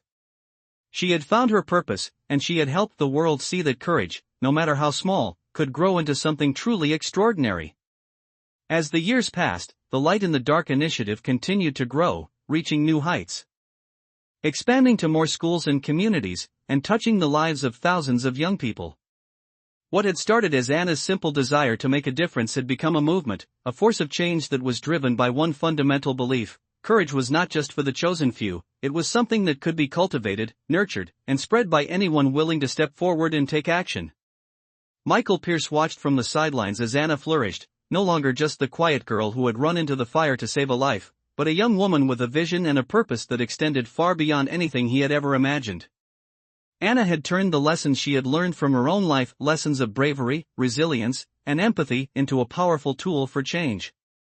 She had created a space where young people could be themselves, could share their struggles, and could be empowered to find their own voices.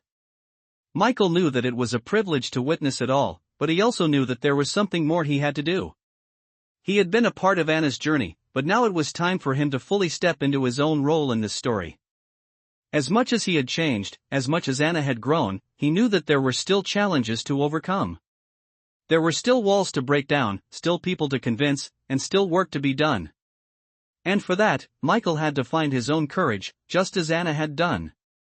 It was on a crisp autumn afternoon that the opportunity to step forward came. The Light in the Dark initiative had garnered enough attention that government officials began to take notice. They invited Anna to speak at a National Youth Leadership Conference, a platform where she could share her story with policymakers, educators, and activists who were shaping the future of youth programs across the country. Anna, always humble, wasn't sure she was ready for such a large stage. But Michael saw the potential, the chance for Anna to speak to an even larger audience and inspire real, systemic change. He sat with her in the days leading up to the conference, helping her shape her speech, guiding her through the nuances of what it meant to speak not only for herself but for the thousands of young people whose voices had not yet been heard. "You are already a leader, Anna," Michael told her one afternoon as they sat together in her office at the community center. "You've built something extraordinary here, but this is a chance to make your voice heard on a national level. To show them what real courage looks like." Anna looked down at the papers in front of her, her fingers tapping nervously against the table. "I don't know, Mr. Pierce. What if they don't listen? What if they don't care?" Michael leaned forward, his eyes meeting hers with steady reassurance. "They will listen, Anna. Because what you have to say is the truth. And the truth, when spoken with conviction, is impossible to ignore." The day of the conference arrived with a nervous energy that seemed to electrify the air. Anna, dressed in a simple but elegant blue dress, stood backstage, her heart racing. She could hear the murmur of the crowd through the thick curtains.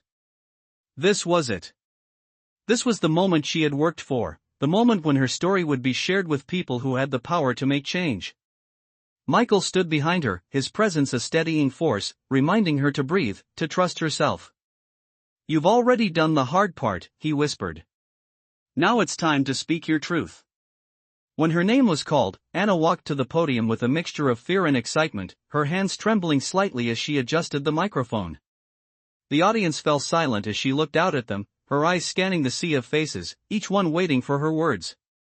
For a moment, she felt the weight of the room, but then she remembered what Michael had said, this was her moment to speak the truth. "Good afternoon," Anna began, her voice soft but firm. "My name is Anna, and I am here today to tell you a story about courage, about overcoming fear, and about the power of one voice to make a difference." She paused, taking a breath before continuing. "When I was younger, I didn't believe I had a voice. I didn't think I could make a difference. But then something happened. A fire broke out, and I saw someone in danger. I didn't think about whether I was brave enough.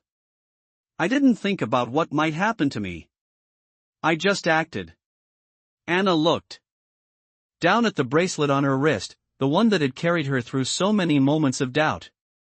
"That night, I learned that courage is not about being fearless. It's about doing what's right even when you're afraid. And it's about standing up, not just for yourself, but for others who need help, even if it means stepping into the unknown." She looked up, meeting the eyes of the audience. "Since then, I've dedicated my life to making sure that no child feels like their voice doesn't matter. I've seen too many young people who are told they can't make a difference, that their dreams are too big or too unrealistic. But I am here today to tell you that your dreams are never too big, and your voice is never too small." The crowd was silent, hanging on every word. Anna's speech wasn't just inspiring, it was a call to action. She was telling them, all of them, that they had a responsibility to create a world where every child could stand up, speak out, and make a difference. By the time she finished, there was not a dry eye in the room. The applause that followed was deafening, and for a moment, Anna stood there, feeling like she was floating. She had done it. She had shared her story, and she had made people listen. As she stepped off the stage, Michael was waiting for her, a proud smile on his face. "You were amazing," he said, pulling her into a hug. "You've changed the world, Anna." One voice at a time. Anna smiled, feeling the weight of her words settle into her heart. She had spoken the truth, and it had resonated. And in that moment, she knew that no matter what happened next, she had already made the kind of change that mattered. The kind that would last long after the applause faded. The year after Anna's speech at the National Youth Leadership Conference, things changed in ways that Michael Pierce had never expected. The Light in the Dark initiative had not only grown, it had thrived. Schools, communities, and young people from across the country reached out to be part of it, eager to learn and to help, inspired by Anna's courage. The national platform had given Anna more than just recognition, it had opened doors. Government officials, educators, and even celebrities began to take notice. But through it all, Anna remained the same. She still spent most of her days at the community center, working side by side with the kids, drawing, painting, and listening. She had made a name for herself, but her heart was still with the children who came to the center seeking guidance and hope. Despite her success, Anna had never forgotten where she had come from: the laundromat, the fire, the fear, and it was this humility that made her stand out even more. Michael watched all of this with pride, but he knew something was still missing. They had built a movement, but they hadn't fully reached the potential Anna had always envisioned. There was still a gap, something more they needed to do to connect even further with the communities they had started to touch. He began to realize that it wasn't enough to inspire change in one person at a time. What they needed was a way to bring this movement into the lives of the people who needed it most. It was on one of these late nights, sitting at his desk in the office, that the idea hit him. The problem was not just spreading awareness, it was about accessibility. The people who needed the programs the most were often the ones who could not reach them. They didn't have the transportation, the resources, or sometimes even the support to get involved. What if they could bring the programs to the people who needed them most, directly into their communities? What if they could set up mobile community centers, places where kids could come together to learn, grow, and find their voice, right where they lived? He quickly called Anna, who was at the community center, as usual, organizing the next round of programs. When she picked up, Michael didn't waste any time. "Anna, I've got an idea. What if we take this on the road?" he said. "What do you mean?" she asked, intrigued. "Mobile community centers. We set up small spaces in underserved neighborhoods where kids can come to learn, where we can teach them how to stand up for themselves and for others. We bring the Light in the Dark initiative directly to the heart of the communities that need it most. There was a pause on the other end of the line, and then Anna's voice came through, calm but excited. That sounds like exactly what we need. They spent the next few weeks developing the plan. They would find a way to convert old buses into community spaces, where kids could come together for lessons in courage, creativity, and leadership. They would provide a safe space for those who couldn't make it to the community center, offering a chance for all children to take part in the program, regardless of where they lived. As they made their plans, the initiative gained more support than they had ever hoped for. Local businesses, nonprofits, and even individual donors came forward, eager to support the cause. What had started as a small idea began to grow, picking up momentum like a snowball rolling downhill. Within a few months, they had their first mobile community center ready to hit the road. It was a repurposed school bus, its vibrant colors painted with murals of courage and hope. On the side, the words "Light in the Dark, Bringing Courage to You" were emblazoned in bold, colorful letters. The first stop was a small neighborhood on the outskirts of the city, where many children had never had access to any kind of program like this. When the bus rolled up, the kids rushed to the windows, their faces lighting up with curiosity. Michael and Anna stepped out, their eyes scanning the crowd of children and parents gathered at the curb. The air was thick with excitement, but also a sense of wonder. These kids had never seen anything like this before. Anna, who was nervous but eager, stepped forward and spoke to the crowd. "Welcome," she said, her voice steady. "Today is about more than just learning. It's about seeing what you can do, what you're capable of, and knowing that you are more than what the world tells you." She turned to Michael, who was standing beside her. "We're here to show you that you have a voice. You have courage. And together, we can change the world." As the children stepped inside the bus, Anna and Michael greeted them with smiles and open arms. Inside, the bus was transformed into a bright, welcoming space, comfortable seats, colorful walls filled with inspirational quotes, and activity stations where children could work on leadership skills, art, and storytelling. For the next few hours, they taught, listened, and laughed with the kids. It wasn't just about providing lessons, it was about creating a space for them to feel seen, to feel heard, and to feel empowered. By the end of the day, the mobile community center had been a resounding success. The kids had learned, played, and shared their hopes with each other. The parents were amazed to see their children so engaged, so full of energy and ideas. As the sun began to set and the bus prepared to leave, one young girl came up to Anna and Michael, holding a small piece of paper. "I drew this for you," she said shyly. The drawing was simple, 2 figures, one tall, one small, holding hands. Above them, the words "We are the future" were written in colorful crayon. Anna knelt down and smiled. "Thank you," she said. "You are the future." As the bus drove away, Michael looked at Anna, his heart full. They had just changed the world, one small step at a time. And with each new community they reached, they would continue to light the way for those who had yet to find their courage. Together, they had proven that one small act of bravery could grow into something that would never be forgotten. The impact of the mobile community centers grew rapidly, their reach far exceeding what Michael and Anna had anticipated.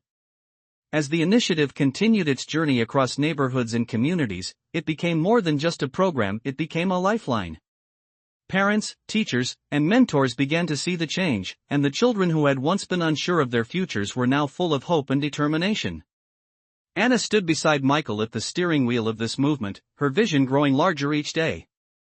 They had traveled to many towns, meeting countless kids, and with each stop, the bus, once just a tool for outreach, became a symbol of possibility and transformation. One chilly afternoon, after visiting a school in a small town that had seen better days, Anna sat next to Michael in the front of the bus as they drove to their next location. The streets were quieter here, the houses worn but full of character, and Anna could see the potential in these communities. "You know," she said softly, "when we first started, I never imagined it would be this big. This, real." Michael looked over at her, a smile tugging at the corner of his mouth. "You're the one who made it happen," he said. "You've changed more lives than anyone could have expected."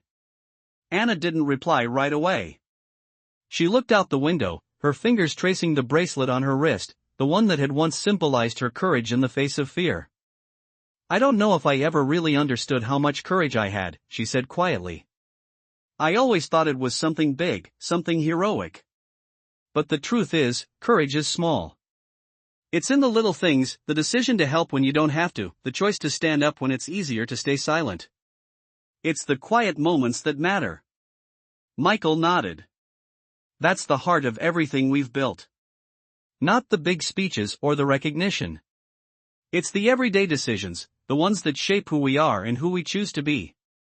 I think, Anna said slowly, that this is just the beginning. There's so much more we can do. I agree, Michael said, looking ahead at the road stretching out before them. But what we've done already is enough to last a lifetime. You've created a ripple, Anna, and now it's spreading. As they approached the next stop on their journey, Anna's phone buzzed with a new message. She glanced at it quickly, her expression softening as she read the message from her grandmother. I saw your speech on TV. You're making a difference, Anna. I'm proud of you.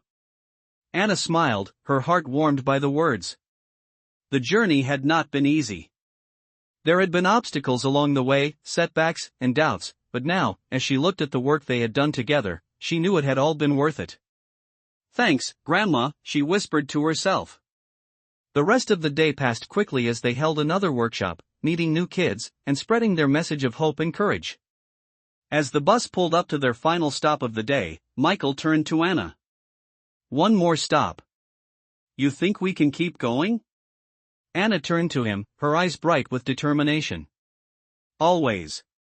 Let's keep going, as long as we can.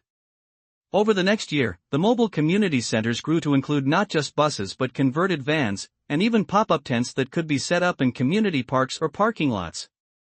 The initiative had become a permanent fixture in many towns, and as it spread across state lines, Michael and Anna began to see the fruits of their labor in the way communities began to change.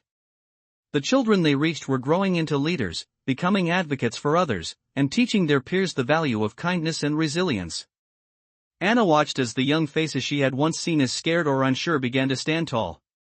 One of those children, a young girl named Sarah, had started in one of the first workshops held by the mobile community center. She had been quiet and withdrawn, unsure of her place in the world. But after months of workshops and activities, Sarah's transformation was nothing short of remarkable. She was now the leader of her own peer group, teaching other children what she had learned about bravery and standing up for what was right. Anna met with Sarah one afternoon after a group session, sitting down beside her on the grass outside the bus. You've come so far, Anna said, her voice filled with pride. Sarah smiled, her eyes sparkling. I used to be scared, she admitted, but now, I know I can do anything. You showed me how. You showed yourself how, Anna replied, placing a hand on Sarah's shoulder. You found your courage. And that's all it takes.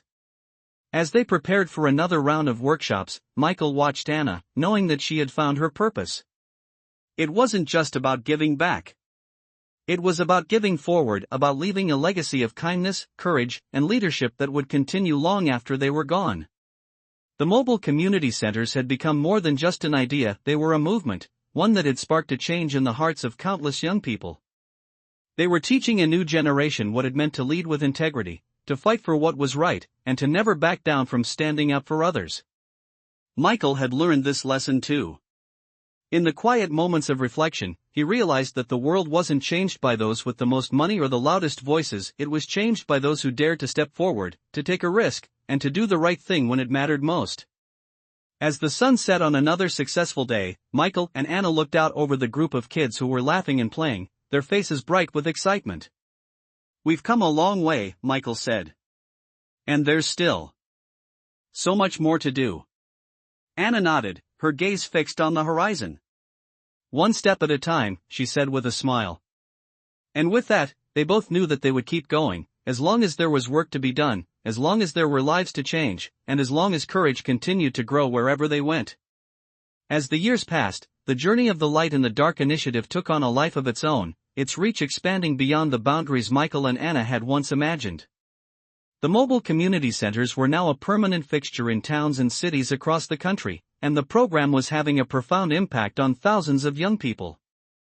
It had become a movement, one that was built on the idea that courage could be cultivated, that hope could be spread, and that change, no matter how small, was always possible. Anna had grown into a confident young woman, a leader not just in her community, but in the country. Her voice had become one that people listened to, not because of her fame, but because of the truth she spoke. She had proven that courage wasn't about doing the extraordinary, it was about doing what was right, even when it was hard. The once shy girl who had run into a burning house to save a life had become a symbol of resilience, a living example that one small act of bravery could set off a chain reaction of change. As she stood in front of a room full of children at another community center, she felt the weight of the responsibility she carried. But she had never felt more sure of her purpose. She had helped thousands of kids find their courage, but she knew there was still more to be done. Her passion had never wavered, and neither had her belief in the power of small acts to create lasting change. Michael, who had watched Anna evolve over the years, couldn't help but feel immense pride in everything she had achieved. The lessons she had taught him were simple yet profound: listen, be kind, lead with integrity, and never stop fighting for what's right. Together, they had built something extraordinary, but the most important thing wasn't the program itself, it was the people it had inspired. As he watched Anna speak to the group of children, he reflected on how far they had come.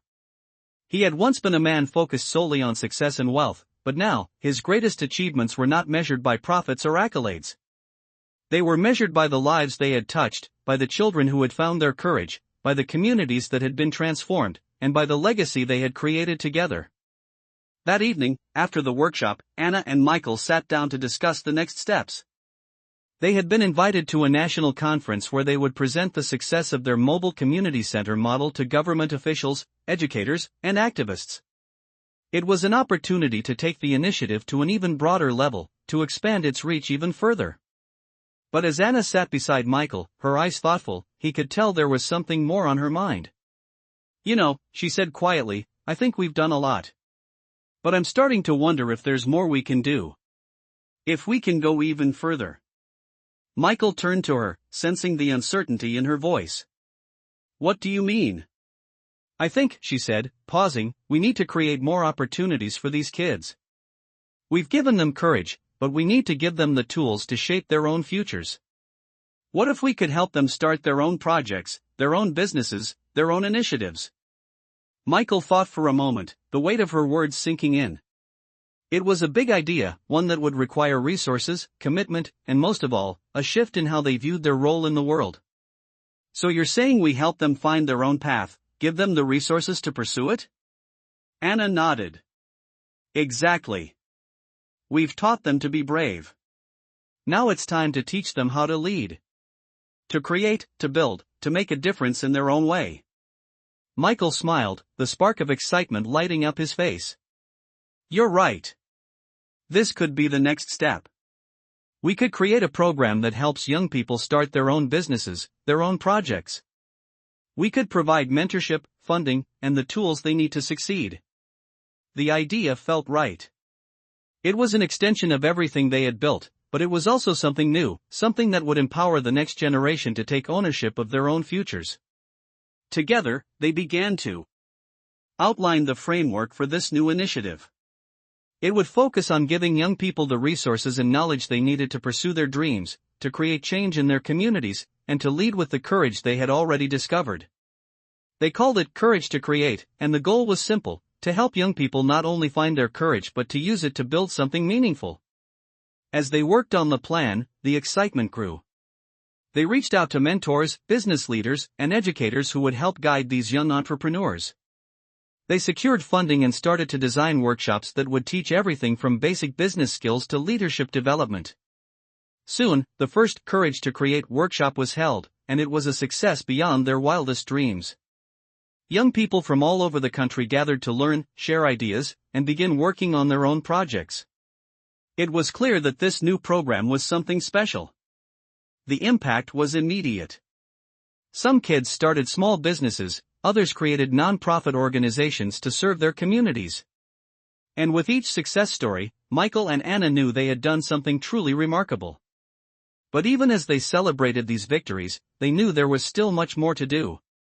The world was filled with young people who had untapped potential, who just needed the courage to take that first step. Michael looked at Anna, his heart full of gratitude for everything she had taught him. Together, they had built something that would last for generations. They had shown the world that courage wasn't just for the heroes we read about in books. It was for everyone. It was in the quiet moments, the small decisions, the everyday acts of bravery that would change the world. As Anna stood at the podium, watching the next group of young leaders begin their journey, she felt a sense of peace wash over her. She had found her purpose, and she had given others the tools to find theirs. The legacy of the Light in the Dark initiative would continue long after she was gone. It was a legacy of courage, compassion, and hope, a legacy that would inspire the world, one brave act at a time.